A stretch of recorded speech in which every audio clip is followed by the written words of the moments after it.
नमस्कार, आप देख रहे हैं बीसीसी न्यूज़। इस वक्त हम लोग खड़े हैं आम पब्लिक टीवी की। यूरिया खाद ना मिलने से किसान को बड़ी समस्या झेलनी पड़ रही है कि यही एक ना आई है मलियाबाद से, जो कि किसानों को ने आरोप लगाया हैगा कि हमको दिन भर भी जो है गुजर जाता हैगा। सुबह निकलते हैं, शाम तक के लाइन में लगे रहते हैं, लेकिन यूरिया खाद नहीं मिलती हैगी। और उधर वाल जो है मंत्रियों का दावा है कि हमारे पास इतनी खाद है कि जो है लोगों किसानों को समस्या ना है। उधर मंत्री लोग जो है खाद का माल लगाते हैं और इधर वाले किसान लोग समस्या का समाधान करते हैं। हम इस वक्त मौजूद हैं आम जनता के बीच, आइए बात करते हैं। उसके बाद भी समस्या अभी मलियाबाद में समस्या आई है किसान की। उन्होंने बताया कि जो मैं सुबह से शाम तक के लाइन में लगता हूँ, उसके बाद भी जो है खाद नहीं मिलती है। उसके बाद पूरा साहब गाजीपुर से लेकर के और गाजियाबाद चले जाइए, झांसी से लेकर के देवरिया तक चले जाइए, किसी जिला को उठा लीजिए। अब उठाने के बाद आम किसानों के बीच जाइए और उससे पूछिए कि उसको क्या क्या परेशानियां हैं। उसको खाद नहीं मिल रही है, उसको पानी नहीं मिल रहा है, उसको बिजली नहीं मिल रही है, उसको बीज नहीं मिल रही है, उसको उसके रख रखाव के लिए कीटनाशक दवा नहीं सरकार उपलब्ध करा रही है।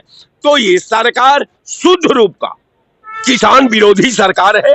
इसे किसानों का भलाई की बात करना, किसानों का हित में पॉलिसी बनावे, किसानों के हित में फैसला ले। देखिए, जो किसान की समस्या को लेके और भी हमारे साथ जो है कुछ हैं जो जुड़ने के लिए हैं, बात करते हैं कि सर जो किसान की समस्याओं को जो है खाद को लेकर समस्या चल रही है, उसके लिए मंत्री कह रहे हैं मेरे पास बहुत सारी खाद है, लेकिन किसानों की समस्या के बारे में क्या कहें? देखिए, किसान नहीं, किसान, युवा, रोजगार, शिक्षा, स्वास्थ्य, सुरक्षा, ये सभी पूरी तरीके से ध्वस्त है। चाहे केंद्र के हिसाब से ले लीजिए, चाहे उत्तर प्रदेश के हिसाब से ले लीजिए। इसका अगर निजात पाना है तो सत्ता परिवर्तन ही एक तरीका है। बिहार से देश की जनता इस चीज को शुरू करे और अंत तक इन्हें पूरे देश से भारतीय जनता पार्टी को नस्तो नाबूद करे, तभी आपको न्याय मिल सकता है। अन्यथा आप सिर्फ खाद से जुड़ी बातें करेंगे ना, तो किसान से तो कई चीजें हैं, एमएसपी भी है, उसकी सारी कई एक समस्या है। जब नरेंद्र मोदी ने कहा था रोते हुए किसानों के बीच में आके कि मेरी तपस्या में कोई कमी रह गई, और धोखे से उनको उठा दिया, तब तक 700-800 हजार किसान मर चुका था। मगर जब लोकसभा में पूछा गया तो कहता मेरे लिए मरे हैं। तो ये जो 28 पहलगाम में मरे थे, ये भी इसके लिए नहीं मरे हैं। कल ये गुजरात में रैली कर रहा था और देश भर में तूफान आंधी से लोग बर्बाद हो रहे हैं, मर रहे हैं, घर टूट रहे हैं, बह रहे हैं। तो क्या कहता है नरेंद्र मोदी? क्या कहता है मेरे लिए मर रहे हैं, मैं मार रहा हूँ इन्हें। नरेंद्र मोदी का भाई, जब आप अय्याशियां करोगे, गुजरात में रैलियां करोगे, तो इसका जवाब यही है ना। देश की जनता सवाल कर रही है कि हमारे साथ कितना बड़ा ये आपदा आई हुई है, बजाय हमसे बात करने के, हमारी पीड़ा को समझने के, तुम जाके वहां पे रैली रोड शो कर रहे हो। तो हम तुमसे क्या कहेंगे? सवाल और कोई कहेंगे? सवाल ये कर रहे हैं जैसे पहले गाँव अटैक में आप कह रहे थे, अभी जो पाकिस्तान और का जो हुआ था, उसके बाद ऑपरेशन सिंदूर हुआ था, उसके बाद सीज फायर जो अमेरिका ने कहा था, दोस्ती हो गई थी। लेकिन अमेरिका कल से जो है जो टैरिफ लगा रही है कि उससे क्या असर पड़ेगा? बिल्कुल टैरिफ पे असर पड़ेगा। और अगर ये कुछ अनाप शनाप बका तो 100% तक टैरिफ हो जाएगा। बिल्कुल, अभी तो 25 से कल 50 हो रहा है। ये टैरिफ बढ़ते पहले तो अमेरिका के साथ दोस्ती तो इसकी सीज फायर भी कराया था। अरे सीज फायर भी उसी ने कराया, दोस्ती भी उसी की है और दुश्मनी भी उसकी है।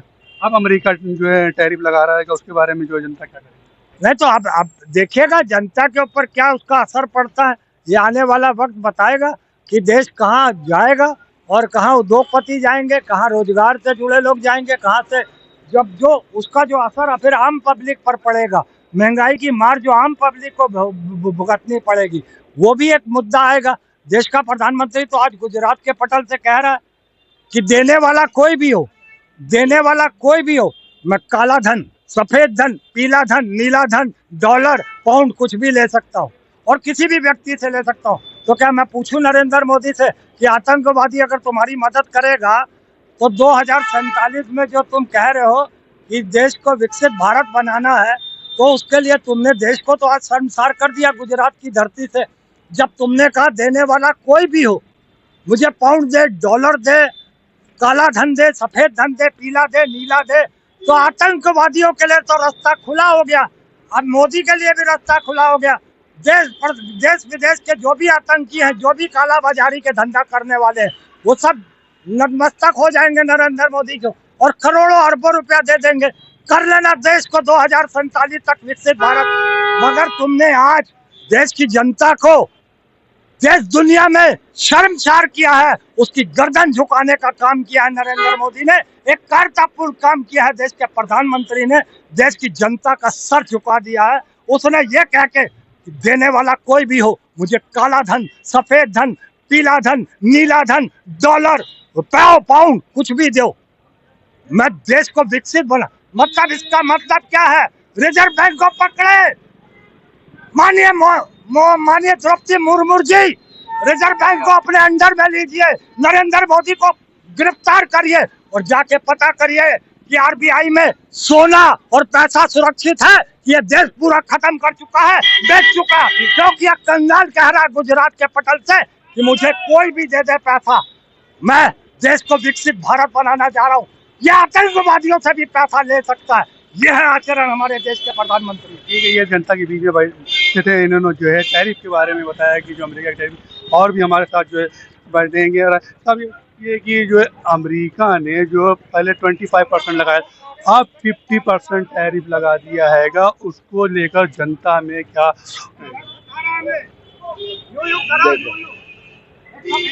देखिए, अमेरिका हमारे प्रधानमंत्री का कमजोर नस पर हाथ रख चुका है। अमेरिका कोई नया अमेरिका आज नहीं बना है।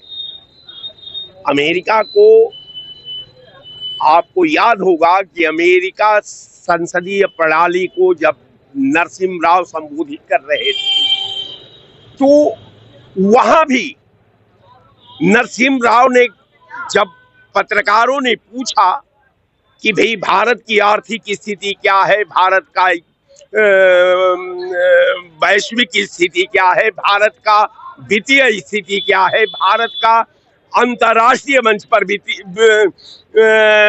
अंतर्राष्ट्रीय बाजार में भारत का प्रतिनिधित्व क्या है मार्केट का, नरसिम्हा राव ने खुले शब्द में उस हाउस में, हमको पूरा याद है, नरसिम्हा राव ने हाउस में कहा कि आप जो है मेरे कासा की कीमत लगाने आया,